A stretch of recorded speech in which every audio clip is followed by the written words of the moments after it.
My daughter-in-law hit me with a mop and screamed that I was nothing. My own son turned away. That night I left their house with bruises on my back and a suitcase in my hand. I used to build empires from smoke and ribs, but in their eyes I was just a burden. They thought I'd disappear quietly. But the thing about women like me, we've already walked through fire. ChatGPT Danoi. I used to wake up to the smell of smoked brisket and fresh cornbread. Now I wake up to the sound of my daughter-in-law's heels on tile and the silence that follows. My name is Virginia Eastwood. I'm 73 years old and I live in a house where my name is never spoken. Not with affection, not with memory, not with respect. They call it their house now, Brendan and Haley. But the down payment came from my retirement savings. The very kitchen where I once slow-roasted pork belly for 5 hours is now where I silently rinse dishes no one thanks me for washing. That morning, I sat at the end of the long oak table.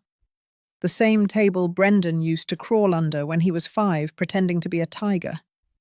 Now he sits across from me in crisp shirts and sharp silence. Haley, always perfectly put together, placed a plate of avocado toast in front of herself and barely looked up. She didn't bother asking if I had eaten. No one did. On the wall behind them, I used to hang photos. Me and Brendan standing in front of our first food truck. Brendan with barbecue sauce all over his face at the state fair. Me receiving an award for women entrepreneurs over 50. That wall is empty now. A sleek canvas print of Napa Valley hangs there instead. It doesn't smell like smoke or love. It smells like lavender-scented detachment. During dinner that night, Haley laughed at something on her phone. Brendan chuckled along. I said nothing. I had made cornbread, but no one touched it. Instead, Haley pushed her arugula salad around and asked Brendan what the marketing team thought about the new seasonal menu. I didn't ask to be the center of attention, but it's a strange feeling being invisible in a house you helped build. A stranger in a kitchen you once ruled like a queen. That night, I stood alone in the pantry. My hands touched the spice jars I had labeled 20 years ago. Paprika, garlic powder, ancho chili, the familiar worn caps felt like friends. I remembered the night Brendan helped me grind black pepper from whole pods for the brisket rub. He was 16 and had just told me he wanted to go to culinary school. I cried that night, proud. Now I cry in silence. I know I'm not the only one. Some of you listening, you know this ache. The one where love turns to tolerance. Where your place at the table becomes conditional. If you feel like you're quietly disappearing from your own family's story, then you're not alone. I didn't speak up that night, but something inside me stirred. The kind of stillness that comes before a storm. I wasn't angry yet, but I was starting to remember who I used to be. And believe me, once a woman like me starts remembering, things begin to change. The next weekend, Haley invited her co-workers and a few neighbors over for what she called a casual networking brunch. I stayed out of the way that morning, wiping down the counters and folding dish towels in the laundry room. I didn't want to linger, but part of me still hoped someone might ask for my help with the food. They didn't. Brendan came down in a polo shirt that looked new. He barely glanced at me before heading straight for the back patio to light the grill. I followed slowly, standing just inside the sliding doors out of the way. The guests began to arrive in waves. Women in muted florals, men in khakis and button-downs. Laughter floated in with the breeze. Haley floated too in a pale pink dress, barefoot with a glass of rosé in her hand. She looked like someone who had read a magazine about effortless entertaining and decided to perform it. She greeted each guest like royalty. Then she turned and pointed toward me. "This is Virginia," she said. She used to work at the old restaurant before we rebranded. Some of the guests smiled politely. One of the men raised his brows and asked if that meant I was a retired chef. Haley jumped in before I could speak. She was more like a behind-the-scenes type, kind of a family fixture. You know how it is. I smiled tight. I looked at Brendan standing by the grill, flipping asparagus with the wrong side of the tongs. He didn't meet my eyes. He just reached for a beer. I slipped back inside, heart thudding low and heavy. I went to the hall closet to hang up a stray jacket one of the guests had left on a chair. As I closed the door, my eyes landed on the photo frames lining the hallway. There used to be a snapshot of me and Brendan from the grand opening of our first location. I wore a red bandana and had sauce on my apron. I remember that day so clearly. I cooked for 16 hours and still danced to blues with Brendan at closing time. Now the frame held a picture of Brendan and Haley on a ski trip in Aspen. All the other photos were of them too. I was gone. Not just missing, but erased. I went to my room, pulled open the drawer where I kept some of the old newspaper clippings and awards. I didn't take them out. I just looked at the edges of the papers peeking out from the folders. Part of me wanted to pin one on the fridge like a child, like I needed to remind them I had built something before them. But I didn't. I just shut the drawer and sat on the edge of the bed, listening to the sound of laughter drifting in from the backyard. Later that evening, Haley knocked once and walked in without waiting. She had a wine glass in one hand and a tablet in the other. "The event was a hit," she said, tapping on the screen. "Oh, and by the way, we're thinking about updating the Legacy Kitchen page to reflect the new direction. Brendan's working with a design firm." "You're fine with that, right?" I said nothing. She kept talking. "It's just cleaner that way. More professional. You'll still be mentioned, of course, like in the About section. Briefly." That word hit like cold water. Briefly. As if my 25 years of sweat, risk, and survival could be summed up in 2 lines under a stylized photo of a burger that didn't even exist when I was in charge. She left without waiting for a response. The door stayed open. I sat still for a long time after that. Something in me had hardened. I didn't cry, not that night. I just took out my old ledger and started flipping through it. It was full of handwritten recipes, margins, crowded with notes in ink and grease. But between the lines there were memories too.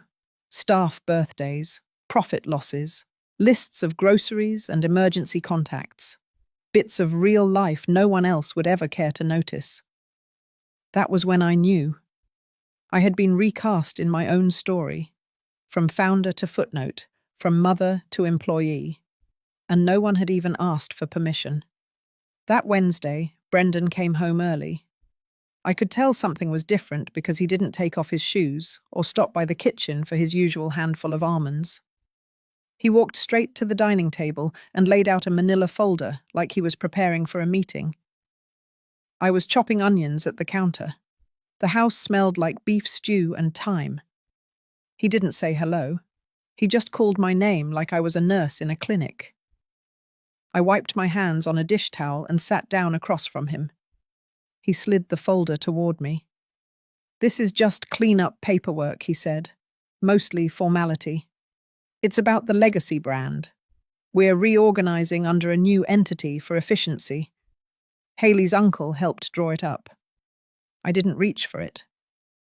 I looked at him. His face was smooth rehearsed, like he'd already practiced this conversation in his head 100 times. Then Haley appeared in the doorway. She was holding her phone like she was texting someone, but glanced up just in time to catch my hesitation. She walked in and sat beside Brendan. No greeting, no smile. "We figured it's time to streamline things," she said. "Clean the slate, make sure everything's aligned with modern practices." I finally opened the folder. It wasn't a cleanup. It was a complete restructuring of ownership.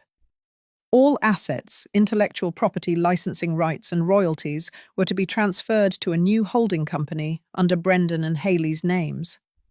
There was a single clause referencing a one-time gratitude honorarium, which from the looks of it was less than the value of one quarterly check from my old franchise agreement. My name didn't appear anywhere in the executive roles. I was not even listed as a founder, just a historical figure noted as the brand's origin story in one sentence near the end. I flipped through each page slowly, my thumb pressing into the paper like I could squeeze out the truth. Brendan started to speak again, but Haley cut him off. "There's no pressure, Virginia, but it would really help with our expansion if we could finalize this soon. We're looking at 2 new locations in Austin and Seattle. Investors want to see clean ownership lines." Clean. That word again. I asked quietly why my name had been removed. Not out of anger, out of sheer curiosity. Haley answered with a shrug. "Because legacy isn't just about the past. It's about who carries it forward. No offense, but people expect younger faces now. That's just branding." I didn't say a word. I closed the folder and stood up. "We'll revisit it later," I said. Brendan looked relieved. Haley looked annoyed. That night I couldn't sleep. I went downstairs after midnight and opened my laptop. I tried logging into the legacy business account. My access was denied. I tried again using my personal login. Still nothing. I called the bank the next morning. The representative told me I had been removed from the primary business account 3 weeks ago. Legally. With full documentation. Apparently Brendan had processed it using my old general power of attorney, which I had granted him years ago when he first joined the business. I had forgotten it even existed. I checked the company email. My old address bounced back. No longer active. When I pulled up the official Legacy Kitchen website, I saw a new team photo on the About page. Brendan stood in the center, Haley to his left. A few new chefs and staff flanked them. My name was nowhere. I scrolled to the menu section. None of the original recipes remained. No brisket sandwich named after my mother. No rosemary cornbread. No slow braised ribs with blackberry glaze. All gone. Even the tagline was new. Fresh fire. Modern flavor. I sat in the kitchen, phone still in hand, heart like ice in my chest. They had erased me, not just from the paperwork, from the story, from the brand, from the food. I looked down at my hands. They still bore faint burns from 1,000 hot pans and oven doors. My wrists still ached on rainy days from hauling trays and slicing onions for 20 years. My body remembered, even if they didn't. Later that week, Haley walked in with a draft contract printed in high-gloss color. She laid it on the kitchen table next to my cup of tea. "We thought maybe this version would feel more official," she said, then added with a smile, "Something worthy of your signature." I told her I'd consider it. But in truth, I already knew my answer, and I had already started thinking about how to make my next move count. Not with anger, not with noise, but with precision and with history. The first thing I noticed was the silence of my inbox. That morning I had poured myself a cup of coffee before dawn, as I always did, and sat down to check on the restaurant's weekly report. But my login didn't work. I tried again. Nothing. I reached out to the IT contact we'd used for years. He responded in a clipped message. "Access has been restricted as per management request." No name, no explanation. Just a wall where a door used to be. Still, I wasn't ready to believe. I went to the filing room in the back of the house where we kept archived hard copies. The key was gone. The cabinet had a new lock. I stood in front of it longer than I care to admit. I could hear Haley upstairs walking in heels, confident, in control. Later that afternoon, I drove to the main restaurant. I told myself I would act casual like any day. But the young hostess looked confused when she saw me. Her name tag read, Sophia. She barely hid her discomfort when she said, "We've updated our access procedures." You'll need to schedule a visit with management. I wasn't even angry. Not yet. Just foggy, like my name no longer belonged to anything. I walked past her anyway, ignoring the uncomfortable shuffle behind me, and stepped into the main floor. The place looked brighter, colder. There were new paintings on the wall, new slogans. I searched for the menu posted behind the bar. Gone was Eastwood's first fire-grilled brisket. Gone was Grandma Ginny's peach cobbler. Instead, I saw generic names. Smoked classic, rustic fruit bake. It was like someone had taken a red pen and erased me out of every dish, every corner. I turned to the bartender, a young man with tattoos on his arm. He looked startled when I asked for the menu. He handed me a fresh printout. No dish bore my touch, not even the sauce recipes I developed in the early 90s. It was all labeled House Blend. I felt something shift in my chest. Not heartbreak, not betrayal, extinction. I walked to the kitchen. I knew the back entrance codes, or I thought I did. They had changed. A staff member cracked the door open halfway and said he had to check with his supervisor before letting me in. That evening I went back home. I sat on the guest bed. My bed, the one across from the laundry room. A room that used to be the storage closet, now redone with a lamp and a floral quilt. I opened my laptop again this time, checking not the restaurant accounts, but my own business email. Disabled. I checked the official LLC registration of Eastwood & Coton. It had been updated. New signatures, Brendan's name, Haley's name, my own stripped, no forwarding contact, no formal removal notice, just gone. That's when I felt my fingers tighten around the edge of the desk. They hadn't just taken the business. They had removed me from memory. Legally, quietly, completely. The next morning I visited the courthouse. I requested a copy of the company's public filings. The clerk looked at me over her glasses and asked, "Are you authorized to retrieve these?" I gave my name. She hesitated, then went to the back room. When she returned, she handed me a packet. On top, a post-it note was attached. It read, "Transferred majority rights, per internal agreement. Effective 10 weeks ago. 10 weeks. I had still been making Sunday brisket, still been stocking shelves, still been printing payroll checks, all while my name had already been deleted. I left the courthouse. My knees were stiff. My hands trembled only slightly, but enough that I needed to pause on the bench outside. For a long time I stared ahead at the courthouse steps. People came and went. Some smiled, some argued. Life moved on. Then I reached into my bag and pulled out my old recipe book, the one with oil stains and margin notes, my handwriting fading at the edges. There on the inside flap was the phrase I'd written back in 1984. Flavor is memory. Name is soul. I closed it and held it to my chest. They had taken both. But not forever. The wind howled through the gaps in the old window frames that night, rattling like it was trying to warn me. I had always loved winter storms when I was younger. They reminded me of strength of survival. But that night, the cold felt different. It pressed in from the outside and mirrored the quiet that had crept into the walls of my son's house. Haley had decided to host a staff dinner for the core restaurant team at the house. She called it a tradition. I didn't remember it being one, but I had learned to stop questioning things out loud. She prepared everything with flair, wearing her cream-colored blouse and gold earrings, orchestrating each detail like a performance. Brendan helped set the table, but barely said a word to me. He kept his eyes down his shoulders, tense. I watched him place each fork perfectly aligned, like he was trying to straighten something far messier than silverware. I made my usual sweet potato casserole.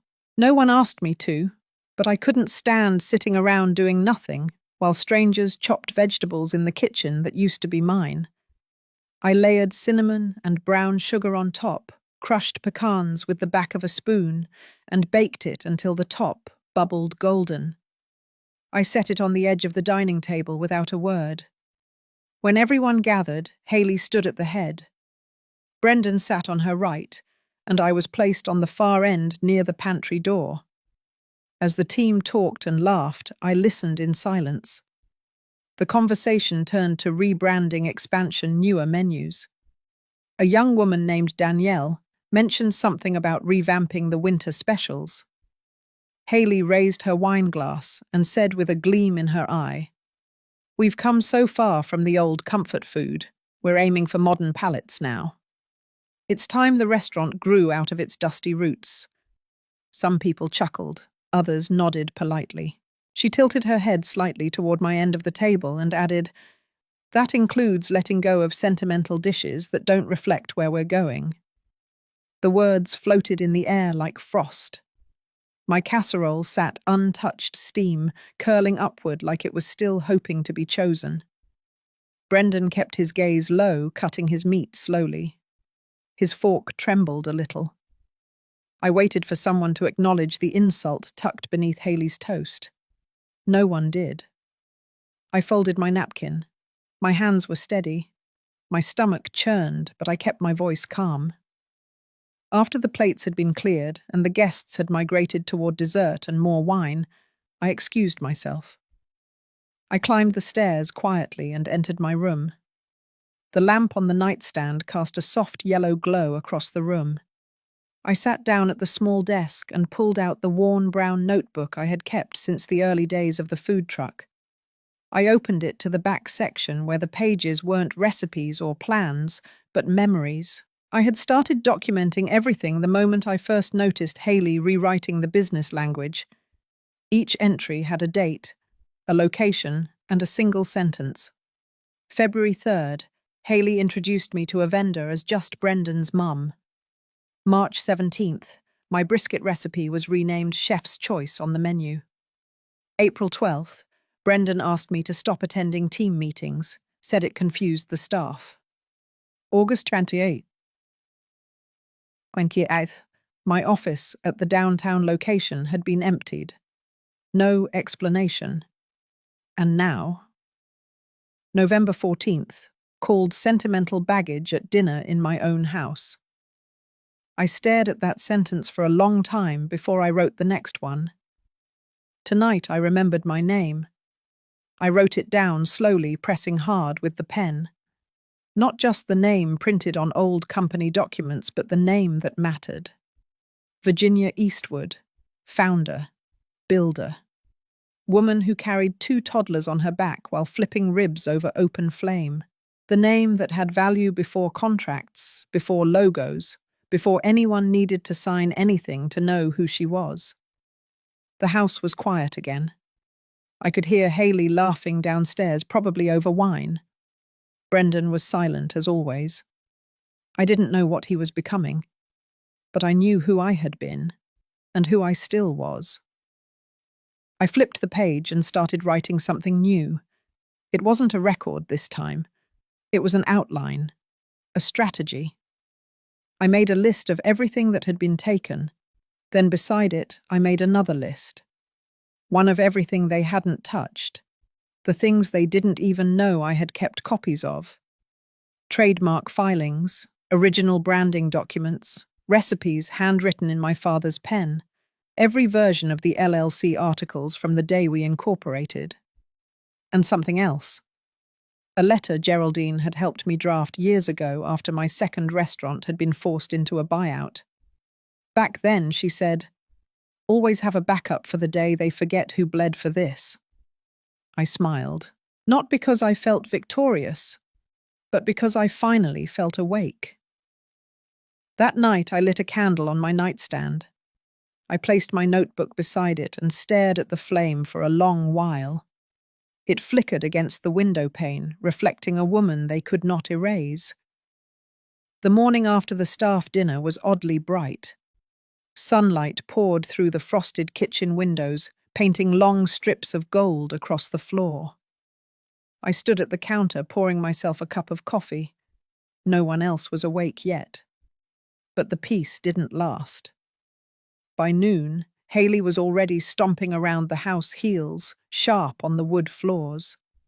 She held a folder thick with documents, and her eyes were thin slits of rehearsed patience. Brendan trailed behind her like a man who had once known how to speak, but forgot along the way. She dropped the folder on the kitchen table with a thud. The clatter made the silverware tremble in the drawer. "This is the final version," she said flatly. "Clean. Updated. With protections for everyone." She didn't look at me when she said it, but her voice had that edge like she was daring me to argue. Brendan pulled out a chair, gesturing for me to sit. I stayed standing. I flipped through the pages slowly. Each clause was more cutting than the last. Transfer of remaining intellectual property, release of claim to any future equity, assignment of all real estate assets currently under dispute. In short, it was the final severing, legally and personally. She circled behind me, arms crossed, tapping her fingers on her sleeve. I could feel the tension coil tighter with each second I stayed silent. "This ensures the transition runs smoothly," she added. I looked up, my voice low. "And what transition would that be?" She scoffed. "You stepping down? You retiring gracefully? You no longer haunting the margins of the company like a bad memory?" Her words weren't heated. They were cold, practiced, the kind that bruised without raising a voice. I placed the folder back on the table. "No." Haley blinked. "Just once." Then something cracked in her face. Her mouth tightened, her chin lifted. She moved so fast I barely had time to react. She reached into the corner by the pantry where the mop sat drying. She grabbed the handle like it was a sword and slammed it against my back. Hard. The sound echoed off the tile. The first hit didn't floor me, but it stunned me enough to stumble forward. I grabbed the edge of the table. She hit again, this time across my shoulder. "What are you doing?" Brendan said, not loud, not angry, just numb. She didn't answer. She raised the mop a third time, but it slipped from her grip and clattered to the floor. Her face was red. Her chest heaved. "You don't get to say no," she hissed. "Not anymore." I didn't speak. I didn't cry out. I picked up the mop, not to return it, just to remove it from the floor. I leaned it gently against the wall. Brendan still hadn't moved. His hand was halfway to his phone, but he didn't dial. He looked away when I met his eyes. I stepped back, adjusted my cardigan, and turned toward the stairs. She called after me, her voice cracking. "You think walking away makes you right?" I didn't turn around. I walked up slowly, counting the steps. My joints ached from the blows. But it wasn't the pain that got to me. It was the memory. I had taken harder hits in life, but never from inside my own home. When I reached my room, I sat on the bed without touching the bruises. I opened my notebook again, wrote one clean sentence. December 3rd. She raised a mop like it was a weapon, and Brendan watched. I stared at those words until they stopped shaking on the page, until they became just ink. Downstairs, I heard the soft sound of a drawer slamming shut. Later that evening, I passed Brendan in the hallway. He didn't say anything. He opened his mouth, closed it again, and kept walking. But before he vanished into his room, he left something on the hallway table. It was a photograph. Old, faded, but unmistakable. The food truck's opening day. Brendan no more than 10, holding a spatula like it was a trophy. Me behind him, flour on my cheek, smiling like I owned the whole sky. No note. Just that photo. I didn't touch it. I left it right where he placed it. That night, I didn't light a candle. I turned off every light in my room, closed the curtains tight, and laid still in the dark. Some storms come without thunder, but you still feel them pass through you. Tomorrow I would pack the final box. But tonight I remembered violence wasn't just what was done to you. Sometimes it was what others let happen. The morning after the mop handle incident, I left the house before the sun finished rising. I didn't take a suitcase, just a canvas tote with a folder inside. The notebook stayed zipped in the front pocket. My shoulders still throbbed, but the ache felt distant now. There was something colder in me that had finally settled. I drove myself across town in silence past the old industrial park and the forgotten side of East Richmond. Most of it had changed, but one corner remained exactly the same. The green awning over the storefront, the chipped wooden sign, Shaw and Boyd, attorneys at law. I knocked twice, then walked in. The bell above the door let out the same tinny chime it always had. She hadn't changed much. Geraldine Shaw still wore her grey suits, like armour, her hair tucked in that tight bun that said she didn't waste time on pleasantries. She didn't smile when she saw me, just nodded once, then motioned to the seat across her desk. I sat. Neither of us said anything for a long time. Then she opened the bottom drawer and pulled out a thick leather binder. "Been waiting for you," she said simply. I blinked. "You knew I'd come back." She looked at me like that was the stupidest thing I'd ever said. We both leaned over the desk. I opened the binder. Inside were copies of every agreement I had ever signed when I founded the Fork and Flame. Trademarks, licenses, menu, copyrights. Even the operating agreement from the first pop-up stand Brendan helped me run.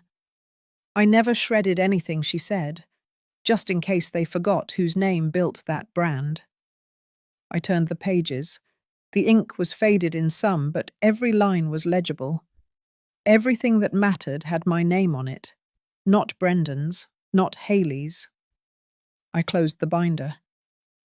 "I want to dissolve it," I said. "All of it. The brand. The legal entity. I want to strip it clean. Start again." Geraldine didn't flinch. She only leaned back, tapping a pen against her desk. "We can. It'll take some work, but it's all here. You never fully transferred control.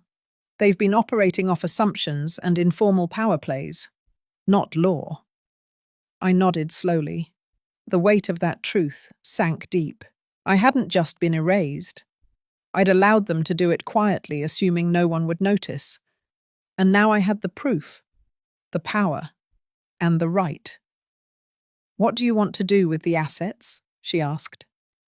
That's when I told her about the idea, about the notebook I'd been keeping, about the dozens of women I'd met over the years, cooks, servers, managers, women who aged out of the system, who got pushed aside for being too slow, too old, too outspoken. The same ones who taught the next generation how to chop onions, balance a till talk down a belligerent customer, and then got shown the door with a gift card and a polite thank you. "I want to turn it into a fund," I said, "a non-profit. For women over 50 who've been pushed out, silenced or betrayed, especially by the people they once lifted up." Geraldine's eyes lit with something sharp. "Good," she said. "That's justice, not vengeance." We spent the rest of the morning mapping it out, line by line. I transferred rights to the original logos and naming conventions. We refiled the corporation under a different name. She called a contact at the state office. I made a list of dishes I wanted to give away. Old recipes, signatures, not just menus, but memories. By noon, the paper trail had changed direction. I was no longer the founder of the Fork and Flame. I was the director of the Hearthlight Foundation. It felt like exhaling after years underwater. Before I left, Geraldine pulled one last folder from her cabinet. "There's something else," she said. "They've been quietly listing your house as a future business asset, tied it into the holding company through a shell clause in the updated bylaws. But they never recorded it properly, which means—" "It's mine," I said. She nodded. For now, she added, "But you should move quickly. They're not playing with rules anymore. I stood up, looked around her small office. It hadn't changed since the first time I came here with flour on my apron and dreams in my pockets. Thank you, Geraldine. She waved it off. You're the one who cooked for 300 union workers in 90-degree heat. This is the easy part. I stepped outside. The wind was picking up. The sky was pale but not empty. I had come in a bruised woman. I walked out as someone they should have never underestimated. We didn't waste time. By the following Monday, Geraldine and I were back in her office sifting through old contracts and dissolving the corporate framework piece by piece. The Fork and Flame as a legal entity began its slow, deliberate undoing. It didn't feel sad. It felt clean, like pulling weeds after a long storm. Some roots were deep, others came loose with a quiet tug. The business I had built with my own hands was never about glossy branding or modern fusion trends. It was about comfort, dignity, something that filled a belly and reminded you who you were. Geraldine filed the articles for voluntary dissolution. I signed every page. Every signature erased a line Brendan and Haley thought they had control over. But I wasn't doing this for revenge. I wasn't even doing it for Brendan anymore. I was doing it for women like me, who had poured themselves into something only to be forgotten once they were no longer useful. We called the new entity the Hearthlight Foundation. The name came from a line I scribbled years ago in the back of my recipe journal. It read, "Home isn't a roof. It's the hand that remembers how to season a pot, even when it shakes." Geraldine thought that was the heart of it, and I agreed. By the end of the week, the paperwork was filed. The assets from my dissolved business, trademarks, original menu items, archived photos, even the old name, were donated to the foundation. Geraldine brought in a third-party firm to oversee the financial transitions to keep things clean and irreversible. We worked late that Friday. Her office lights glowed while the rest of the street went dark. She spread out the final drafts on her desk. One section detailed the mission. It was clear and unpolished, just how I liked it. To support women aged 50 and over who've experienced personal or professional betrayal. To provide retraining, emotional support, legal resources, and above all, dignity. Through food, through work, through community. I signed that page last. The next morning we met at the old warehouse where I used to hold community cookouts. It had sat unused for a few years, but the bones were still solid. Rusted metal, sure, but the kind that holds stories in it. Geraldine knew someone who could help with permitting and renovations. The foundation would use it as a gathering space, a learning kitchen, a small pantry stocked from local gardens. Nothing fancy, nothing loud. We painted the front door a dusty red. I hung the first photo on the wall, a black and white shot of me and my friend Reba, taken in 1974. Both of us in aprons, both of us laughing. I didn't frame it. I used clothespins on twine.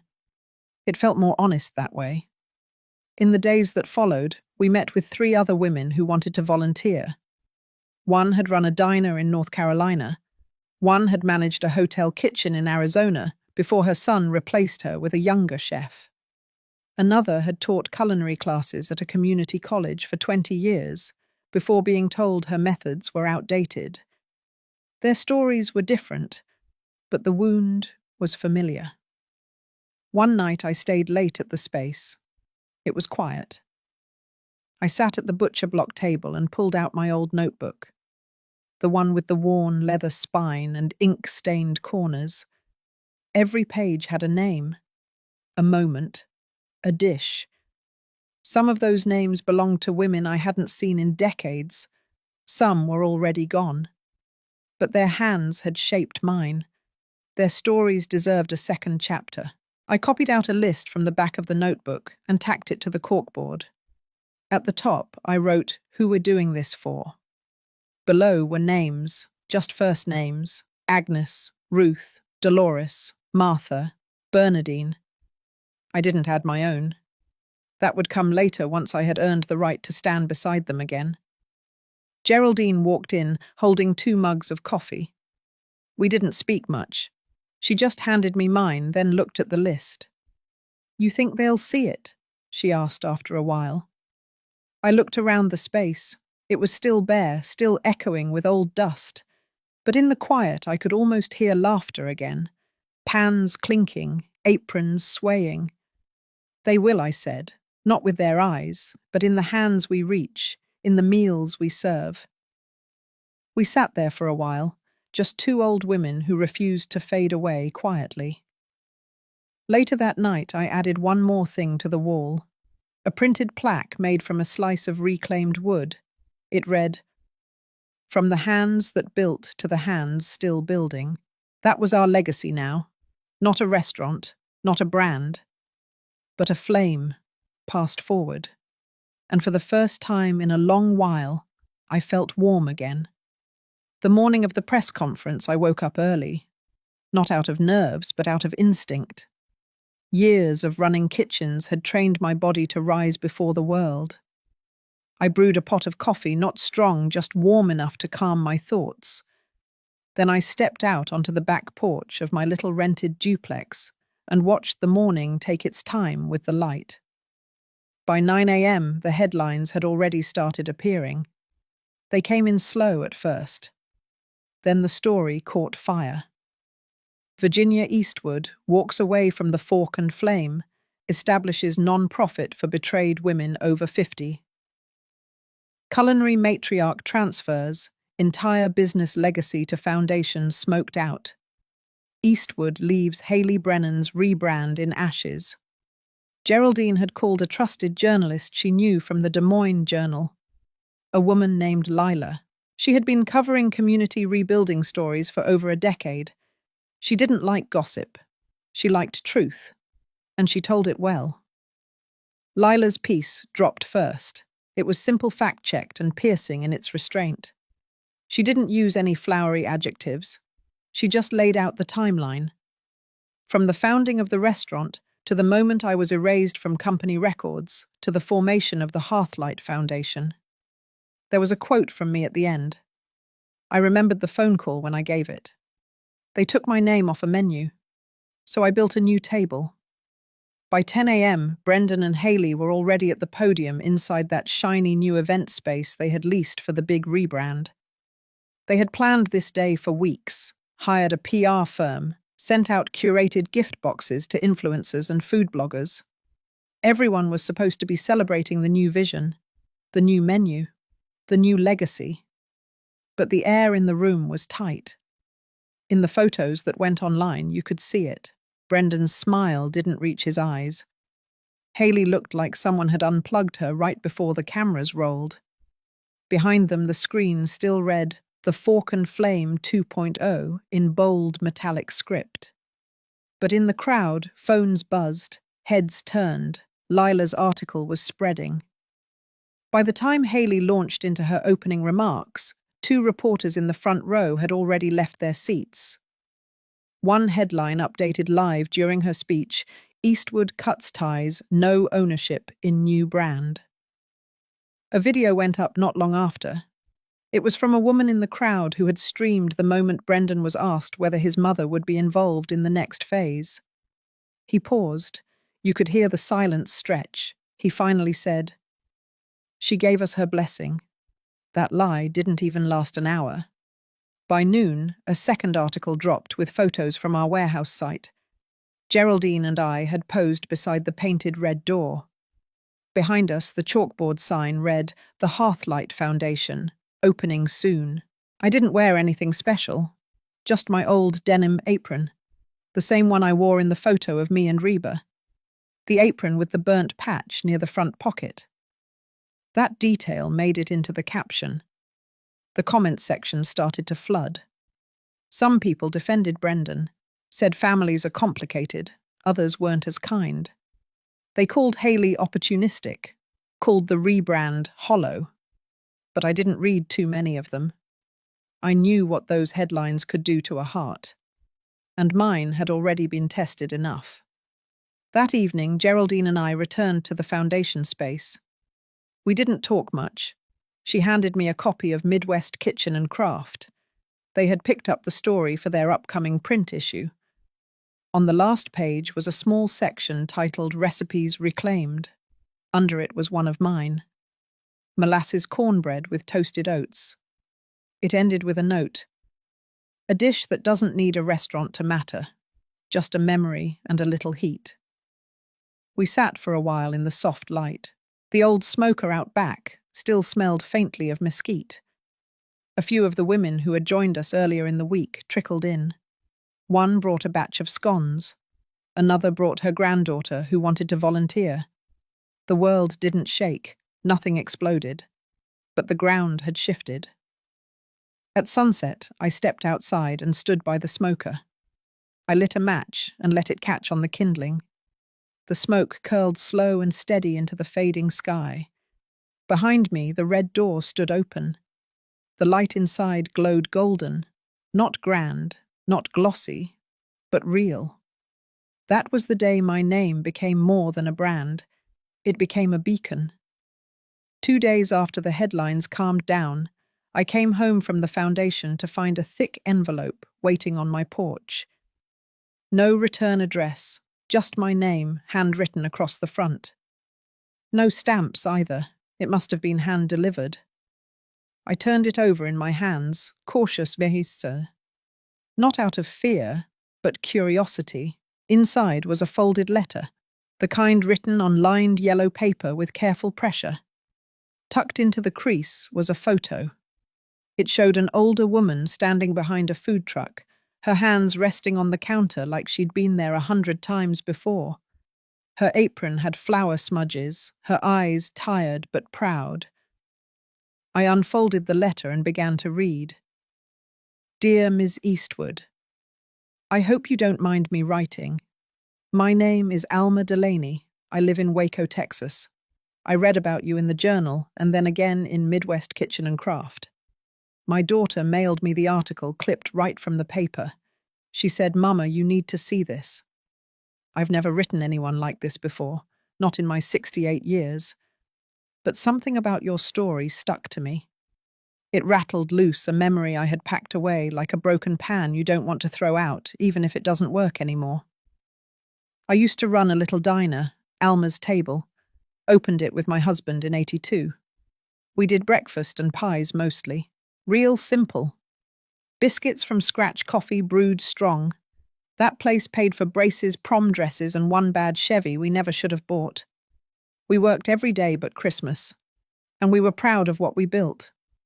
But 10 years ago, my son married a woman named Gina. She was sharp and ambitious and had big ideas for the place. She said she'd take care of us and keep it in the family. Said all the right thing until the papers were signed. Then everything changed. My husband got sick. I had to step away for a while. When I came back, the locks were changed and the name had been scrubbed off the window. She renamed it Gina's Grill, changed the menu, kept my cinnamon roll recipe, but started calling them Texas Twists. I asked about my table, the one my husband built by hand. She said it had termites and had to go. I later found it out back, broken in half, left by the dumpsters. I never got my name back. Never got to serve one last breakfast. For a while I thought maybe I deserved it, that I hadn't been strong enough to protect what I built, that maybe women like us were only meant to start things, not finish them. But then I read about you, about how you didn't just walk away, you redirected the whole river.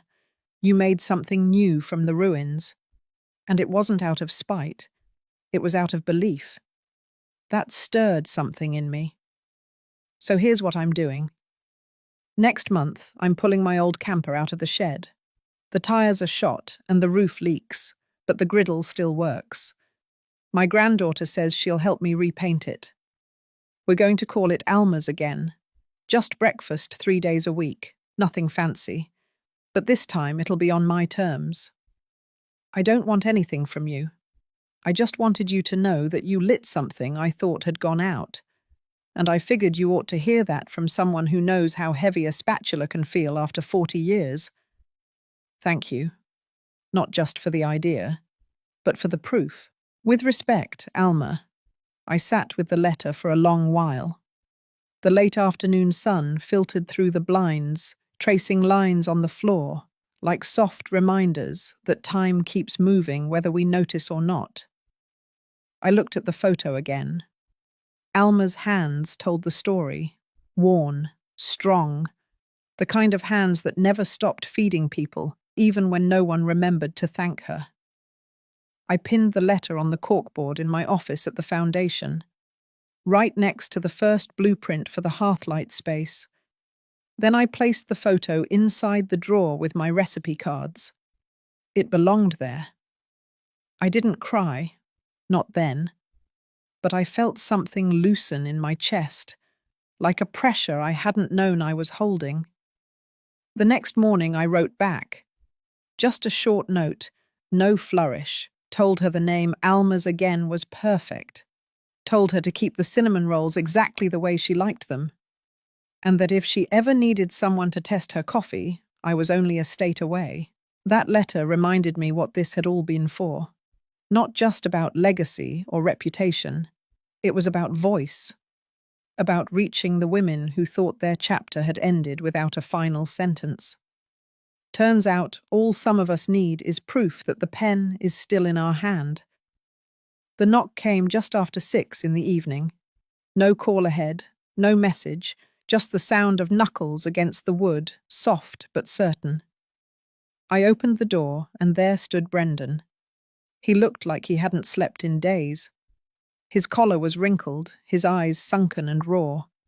He held something in his hand but kept it behind his back. We stood facing each other for a long, quiet moment. Then I stepped aside. He walked in slow and heavy, like his shoes were made of stone. He didn't sit. Just stood near the window, hands clenched, staring out as if he didn't recognize the trees anymore. He finally spoke. His voice had dropped, no longer clipped or defensive, but hoarse and low. He said he had seen the paper, said he read every word of the interview, that people had begun asking him questions, that some clients had pulled out of pre-scheduled events at the new location. I listened. I didn't nod. I didn't flinch. I simply let the weight of his words settle in the room like smoke.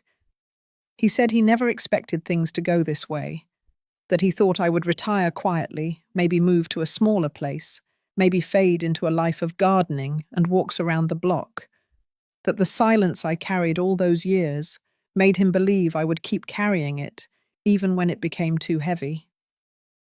I sat down, not because I was tired, but because I wanted to be grounded. I looked at him and told him I had heard everything he didn't say all these years. Every time he looked away, every time he let Haley interrupt or override, every time he watched me being diminished and chose not to speak. Brendan didn't argue. He didn't defend Haley either. For once, he didn't try to protect anyone. He finally pulled the item from behind his back.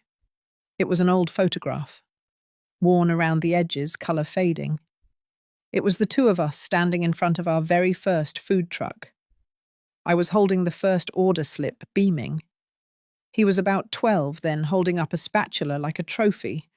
I hadn't seen that photo in years. He placed it on the table in front of me. He said he found it while going through the storage box I had asked him to move years ago. Said he didn't know why he brought it today, only that it felt right. I looked at the photo and felt the old ache that comes when you remember joy as clearly as grief. I told him that for a long time I believed he carried forward my legacy, that I thought I had passed him something meaningful, something sacred. But the truth was, he had allowed someone else to reshape that legacy, strip it of its roots and name it something new. And in doing so, he didn't just silence me, he lost part of himself too. Brendan sat down, finally, across from me. His voice cracked when he admitted that he had been afraid, that he wasn't sure how to be both a son and a businessman. that Haley made decisions fast and fiercely, and he let her lead because it was easier than confronting the past. I didn't interrupt. I let him speak. When he finished, I said one sentence. Not out of anger, not out of triumph. I said, "You chose Haley. I chose myself." He nodded. It was a small, broken nod, the kind that knows there's no fixing what has been done, only accepting it. We sat in silence after that, a quiet that didn't need to be filled. He stood to leave and asked if he could take the photo with him. I told him no. That photo was my memory too. He nodded again, this time slower. At the door, he looked back once. His mouth opened slightly like he might say something, but then he didn't. He just stepped outside and closed the door behind him. I stood there alone in the living room for a while, holding the photo. It didn't hurt the way I thought it would. It didn't feel like a loss. It felt like a clearing, like something had moved aside, making room for what was next. The past had spoken, and it had finally been heard. The sun had already begun its descent when I lit the smoker. Old Faithful, I called it. The very first piece of equipment I bought on my own, long before there was a restaurant, long before Brendan knew how to lace his sneakers. I kept it all these years through every expansion, every renovation, every rebranding. It sat quietly in the corner of my garage, waiting for this day.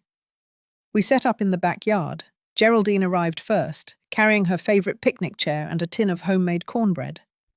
She placed it on the long wooden table and gave me a look that needed no translation. I nodded. We were both exactly where we needed to be. Then came Linda, who ran the front desk at our old diner for 15 years before her divorce left her scrambling, and Cynthia, who used to manage kitchen logistics until cancer took her husband and the industry took her joy. They had been through their own versions of being discarded, and now, with the help of the foundation, they were rebuilding from the ground up. They didn't come out of pity. They came because they understood what it meant to reclaim something. The firewood hissed as I closed the lid on the ribs. The scent rose and curled in the air, earthy and slow, the kind of smell that tells a story before anyone speaks. No one said much at first. We set the table, uncorked a few bottles of cheap red wine, and turned on the old radio. I played a mix of bluegrass and classic country, the kind I used to hum when working prep late into the night. When the ribs were done, I sliced and served them myself. No menu, no price tag, no names attached. Just food, honest and hot, shared among women who had tasted betrayal and kept going anyway. We ate slowly, taking our time. There was no rush. The air carried that thick summer quiet where time feels suspended. I looked around the table and felt a peace I hadn't known in years, not because everything was perfect, but because everything was true. I had tried to hand over a legacy. Instead, I built a new one. Not with plaques or framed menus, but with lives that still had fire in them, with stories that refused to be erased. As the sky deepened to violet, we lit a few candles. I watched the flicker reflect in the glasses in the lines of their faces. No one asked for forgiveness. No one begged for understanding. We had all stopped waiting for permission to exist. Old Faithful crackled behind us, the wood inside still glowing red. I stood up and walked over, added one more log, and let the smoke rise again. Some things don't need names printed on a menu to be remembered.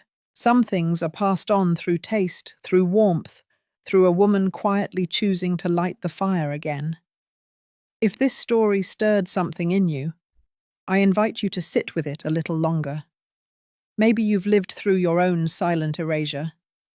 Maybe you're still finding the words. Let this be your reminder you don't need permission to reclaim your story. You don't need a title or a plaque to know your worth.